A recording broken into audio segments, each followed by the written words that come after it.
तर नमस्कार मंडळी, तरी कशा आहात? तर सकाळी आता 5 वाजून 2 मिनटं होतं आणि मी आलो रनिंग करायला. आता रनिंग करली, 2 किलोमीटर कंप्लीट झाले माझं. पहिले तिकडं थांबायचो मी रोज, आज जरा जागा चेंज केली. हे बघू शकते, तिकडं चेंज केलं. आणि हे बघा, पहिले तुम्हाला पूर्ण दिसायचं नाही, आज बघा कितपर्यंत दिसणार, हे बघा. आणि काळजी दुःखद एक घटना सांगतो.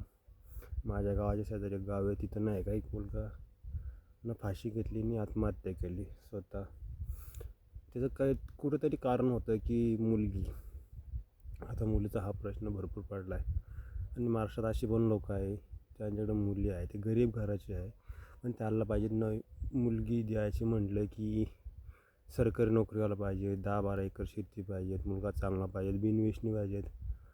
आता तुम्ही सांगा राव, आता हे कुठंतरी आत्महत्या होण्याचं कारण हेच आहे ना.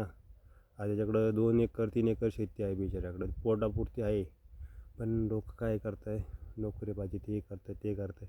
मग पोरगी निघून गेली कोणासोबत, मग बोलताय राव एखाद्या गरीबाची रेषेत पुरवली असती. अशी काय सिच्युएशन महाराष्ट्रामध्ये चालू आहे सध्या. आणि कुठंतरी या महाराष्ट्रात सुधार झाले पाहिजेत. काय बोलता तुम्ही, कमेंटमध्ये नक्की सांगा.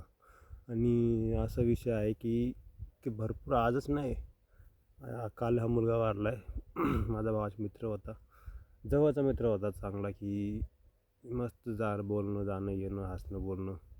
ते मुलगा काय दिवसापासून डिप्रेशनमध्ये गेला होता, म्हणजे 1 वर्षापासून. आणि 3 दिवस अजून लगेच बोलत होता की मी आता आत्महत्या करणार. मागं त्यानं हाताचा हे हे राहते ना, हे पण कट केलं होतं.